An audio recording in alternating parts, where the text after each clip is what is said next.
Continuamos este recorrido por los lugares que la ciencia todavía no ha logrado explicar por completo. Comenzamos este cuarto episodio en el mayor desierto de sal del mundo, tan perfectamente plano que agencias espaciales de todo el planeta lo utilizan para calibrar sensores orbitales antes de cada nueva misión satelital. Bajo la gruesa capa de sal que cubre toda su superficie, existen bolsas de agua subterránea completamente sin explorar, que podrían albergar sistemas biológicos todavía sin clasificar por la ciencia moderna. Estas bolsas de agua permanecen prácticamente inaccesibles debido a la fragilidad de la costra salina que las cubre, lo que ha impedido hasta el momento cualquier estudio microbiológico exhaustivo y completo. Investigadores especializados en extremófilos consideran a este entorno un análogo terrestre extraordinariamente valioso para comprender mejor cómo podría persistir la vida microbiana bajo condiciones ambientales similares en otros cuerpos planetarios del sistema solar. Durante la temporada seca, la superficie completa del salar se agrieta formando patrones hexagonales que se repiten con una regularidad casi perfecta a lo largo de miles de kilómetros cuadrados, un fenómeno cuya explicación geológica exacta continúa siendo objeto de estudio activo por parte de geólogos especializados en procesos de cristalización a gran escala. Cuando una fina película de agua cubre temporalmente la superficie, el efecto espejo resultante resulta tan preciso que resulta prácticamente imposible para el ojo humano distinguir con claridad dónde termina el cielo y dónde comienza realmente el suelo, generando una desorientación espacial que ha sido documentada repetidamente por pilotos y viajeros que cruzan esta región. Bajo esta misma superficie descansan además algunas de las mayores reservas de litio conocidas en todo el planeta, un recurso mineral cada vez más codiciado por la industria global de baterías eléctricas, aunque los procesos exactos que llevaron a la concentración tan particular de este elemento en semejante escala geográfica todavía generan debate activo entre geólogos económicos especializados en depósitos evaporíticos de gran magnitud. Comunidades indígenas que han habitado los márgenes de este desierto salino durante siglos enteros continúan extrayendo sal de manera artesanal, utilizando técnicas heredadas directamente de sus antepasados, un proceso que contrasta notablemente con las operaciones industriales de extracción de litio a gran escala que actualmente compiten por el control de estos mismos recursos minerales subterráneos. Continuamos hacia un archipiélago volcánico aislado a casi 1000 kilómetros de distancia del continente sudamericano, donde especies completamente únicas no siguen los patrones ecológicos clásicos documentados en el resto del planeta. Los arrecifes de coral que rodean estas islas cambian constantemente según las corrientes oceánicas estacionales, dejando amplias zonas del fondo marino completamente sin mapear hasta el día de hoy. Biólogos evolutivos continúan documentando adaptaciones genéticas particulares entre poblaciones de una misma especie, separadas apenas por unos pocos kilómetros de océano, generando preguntas persistentes sobre los mecanismos exactos de aislamiento reproductivo que operan dentro de este laboratorio evolutivo natural único en todo el mundo. Charles Darwin observó por primera vez en estas islas las diferencias notables entre especies aparentemente relacionadas que darían origen posteriormente a su revolucionaria teoría de la evolución mediante selección natural, aunque numerosos aspectos específicos de cómo exactamente estas poblaciones lograron diversificarse tan rápidamente en términos geológicos continúan siendo debatidos activamente por biólogos evolutivos contemporáneos. Algunas especies de tortugas gigantes presentes en distintas islas del archipiélago muestran variaciones morfológicas tan marcadas entre sí que, durante décadas, fueron clasificadas erróneamente como especies completamente distintas antes de que análisis genéticos más recientes revelaran relaciones evolutivas mucho más complejas y entrelazadas de lo que se pensaba originalmente. Las corrientes oceánicas frías que convergen precisamente en esta región ecuatorial permiten la coexistencia inusual de especies típicamente asociadas tanto con aguas tropicales como con ambientes marinos considerablemente más fríos, generando comunidades biológicas híbridas que los ecólogos marinos todavía luchan por clasificar completamente dentro de los marcos conceptuales convencionales utilizados en otras regiones del Océano Pacífico. Avanzamos hacia una región situada precisamente sobre el límite activo entre dos placas tectónicas continentales, donde criaturas prehistóricas todavía dominan el paisaje isleño. Los dragones de Komodo alcanzan hasta 3 metros de longitud, pero su historia evolutiva completa continúa siendo disputada por la comunidad científica internacional, debido a la ausencia notable de fósiles de transición y a un genoma que revela linajes reptilianos completamente inesperados para una especie de esta escala. Investigadores genéticos que han secuenciado parcialmente su código genético han encontrado secuencias que no encajan fácilmente dentro de los árboles evolutivos convencionales utilizados para clasificar a otros grandes reptiles del sudeste asiático. Estos animales poseen glándulas venenosas descubiertas relativamente hace poco tiempo, un hallazgo que sorprendió considerablemente a la comunidad científica, ya que durante generaciones enteras se atribuyó erróneamente la letalidad de sus mordeduras exclusivamente a bacterias presentes en su saliva. Guardaparques que trabajan directamente con estos animales durante décadas describen comportamientos de caza extraordinariamente pacientes, capaces de seguir a una presa herida durante varios días consecutivos hasta que el veneno finalmente surte su efecto completo. Una estrategia depredadora que resulta poco común incluso entre los grandes reptiles carnívoros documentados en otras regiones tropicales del planeta. La población total de dragones de Komodo permanece geográficamente confinada a un puñado reducido de islas indonesias, y los científicos todavía debaten activamente por qué esta especie jamás logró expandirse naturalmente hacia territorios continentales cercanos, pese a contar con capacidades físicas evidentemente superiores a las de la mayoría de los depredadores terrestres de su tamaño.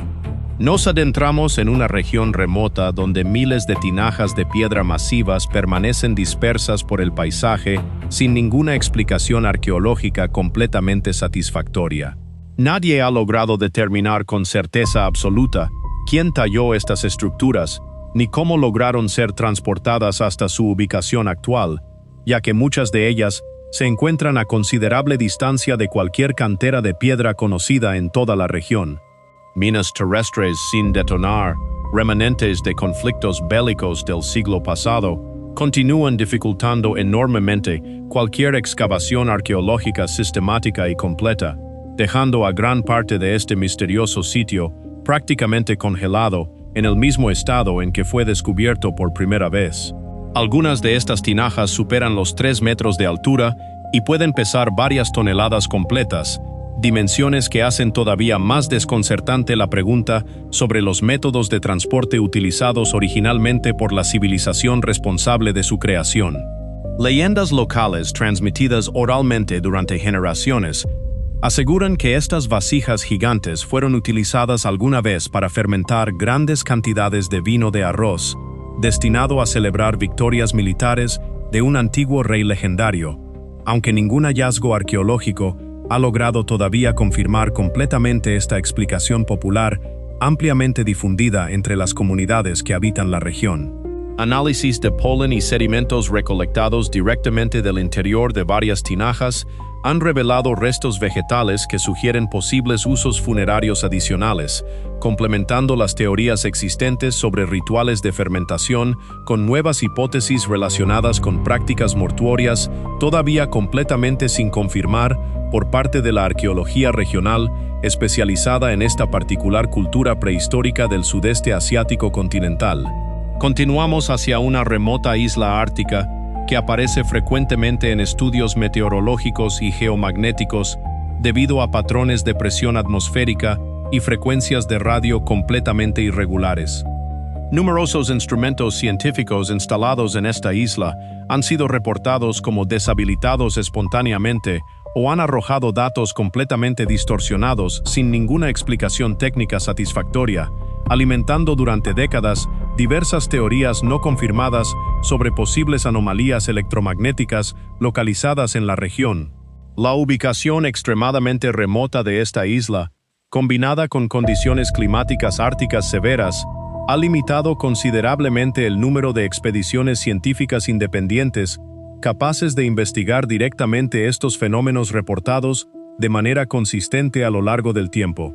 Esta isla permaneció completamente deshabitada durante la mayor parte de su historia conocida, sirviendo únicamente como punto de referencia ocasional para embarcaciones balleneras que navegaban estas gélidas aguas árticas durante los siglos anteriores. Meteorólogos que han intentado establecer estaciones de monitoreo permanentes en la isla reportan fallos de equipo inusualmente frecuentes en comparación con instalaciones similares ubicadas en otras regiones árticas cercanas, sin que hasta el momento exista una explicación técnica definitiva que logre justificar completamente esta diferencia estadística tan marcada entre ambos entornos. Acantilados verticales que superan los 400 metros de altura rodean gran parte del perímetro costero de la isla, albergando colonias masivas de aves marinas que anidan aquí precisamente por la ausencia casi total de depredadores terrestres capaces de alcanzar estas alturas extremas, convirtiendo a este remoto peñasco ártico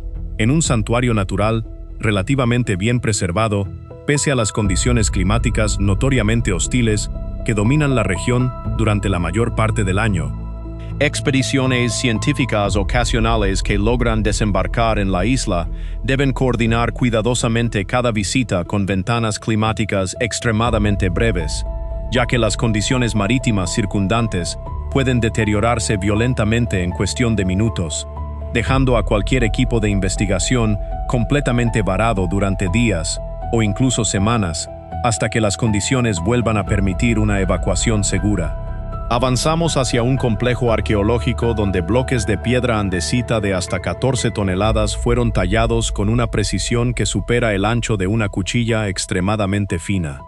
Dataciones de carbono realizadas en 2023 confirmaron que este complejo monumental se completó en apenas unas pocas generaciones humanas, contradiciendo directamente teorías arqueológicas previas que sugerían siglos enteros de construcción continua. Ingenieros modernos que han intentado replicar experimentalmente las técnicas de corte utilizadas originalmente continúan sin lograr explicar completamente cómo una civilización sin herramientas metálicas avanzadas pudo alcanzar semejante nivel de precisión geométrica en cada uno de los bloques de piedra recuperados hasta el momento. Algunos de estos bloques presentan perforaciones internas con diámetros absolutamente idénticos entre sí, sugiriendo el uso de alguna forma de producción estandarizada que resulta extremadamente difícil de justificar utilizando exclusivamente herramientas de piedra o de cobre relativamente blando, los únicos materiales conocidos disponibles para las culturas andinas de aquella época histórica particular. Fragmentos completos de esta estructura monumental fueron encontrados dispersos a considerable distancia de su ubicación original, generando teorías adicionales sobre posibles eventos catastróficos que pudieron haber desmantelado violentamente el complejo en algún momento posterior a su construcción inicial. Grapas metálicas de composición química particular, utilizadas originalmente para unir bloques de piedra individuales entre sí, presentan una aleación cuya fórmula exacta continúa siendo analizada por metalúrgicos especializados en tecnologías precolombinas, ya que su resistencia y composición superan notablemente lo que se consideraba técnicamente posible para las civilizaciones andinas de aquel periodo histórico específico. Nos adentramos en un sistema de cuevas formado por la disolución gradual de piedra caliza a lo largo de millones de años, hogar de varios millones de murciélagos que habitan permanentemente su interior.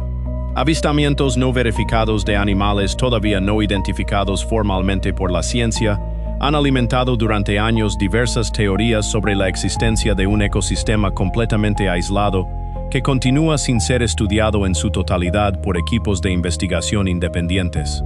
La acumulación masiva de guano dentro de las cuevas ha generado además condiciones químicas particulares en el suelo circundante, sosteniendo formas de vida microbiana especializadas que apenas comienzan a ser catalogadas correctamente por biólogos especializados en ecosistemas subterráneos extremos. Recolectores locales han extraído tradicionalmente nidos de vencejo directamente de las paredes más elevadas de estas cuevas durante generaciones enteras,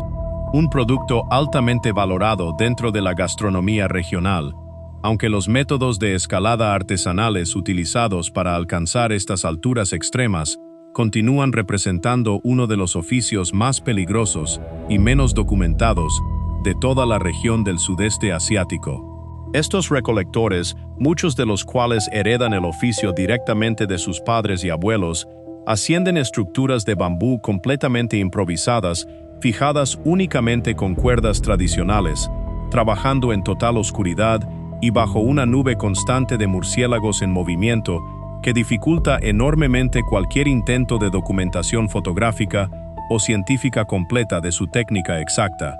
El olor intenso producido por las toneladas de guano acumulado a lo largo de los siglos resulta tan penetrante que los propios científicos que estudian regularmente estas cuevas deben utilizar equipo de protección respiratoria especializado durante cada una de sus visitas de investigación.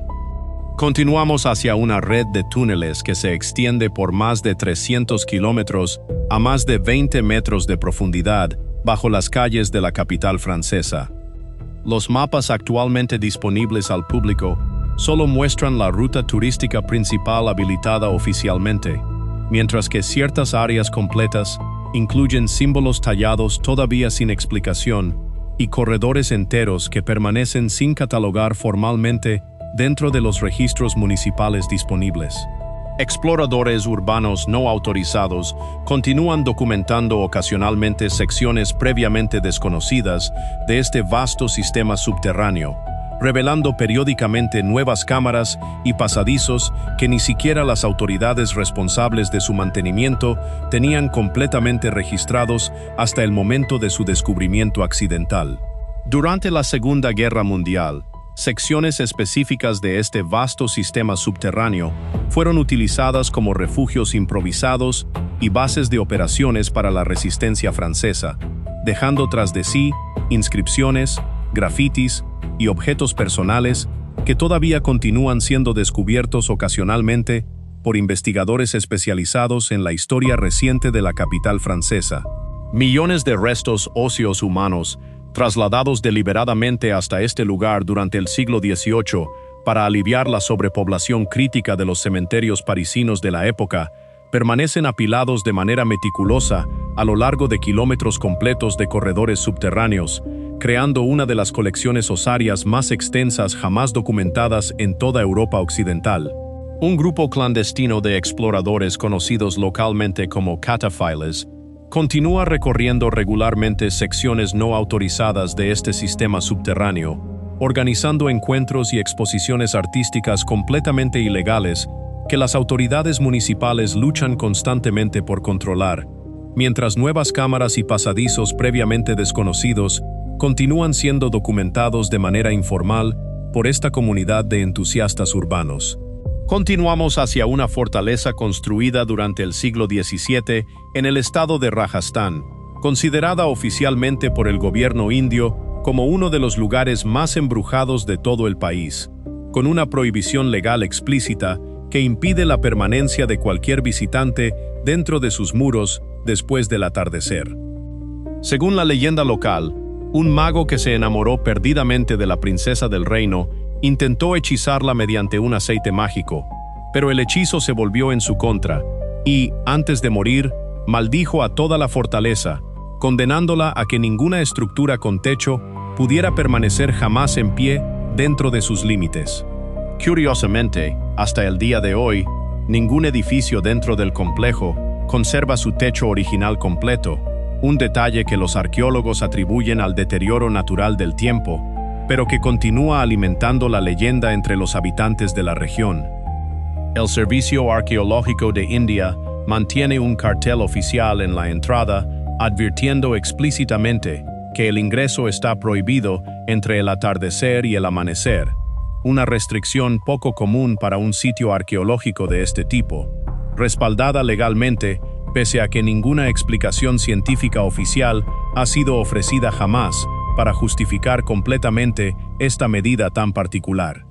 Investigadores paranormales de todo el mundo continúan visitando el lugar durante el día, documentando fenómenos electromagnéticos y sonidos sin origen aparente que, según ellos, se intensifican notablemente a medida que se aproxima la puesta de sol sobre las ruinas abandonadas de esta fortaleza. Cerrando este cuarto capítulo de nuestro recorrido, desde 1929, el gobierno japonés convirtió esta pequeña isla en un sitio completamente secreto de producción de gas mostaza, disfrazado oficialmente ante el público como una simple planta de generación eléctrica convencional.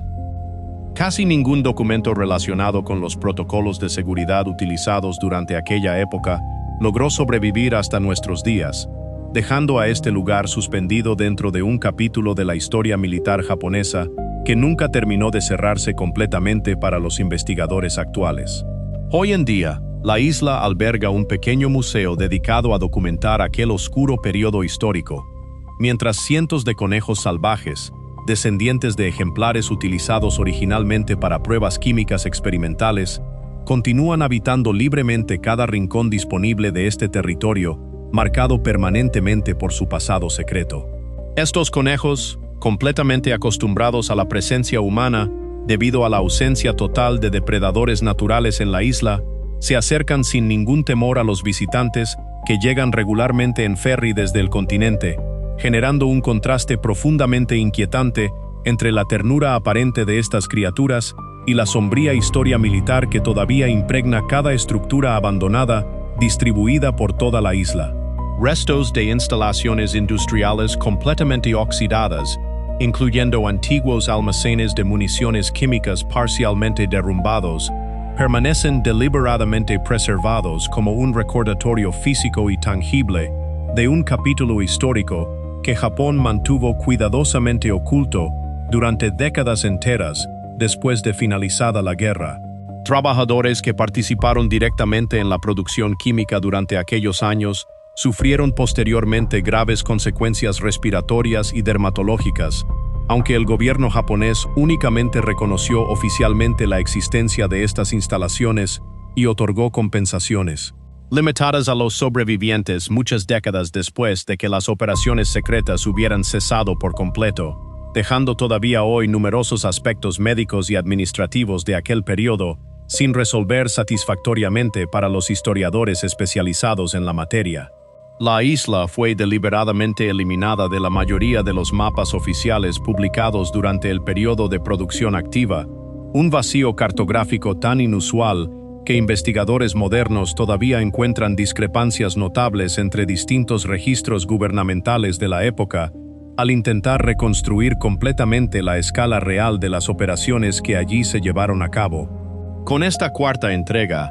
seguimos comprobando que la Tierra guarda secretos tanto en la sal más blanca como en las islas más oscuras de su propia historia reciente.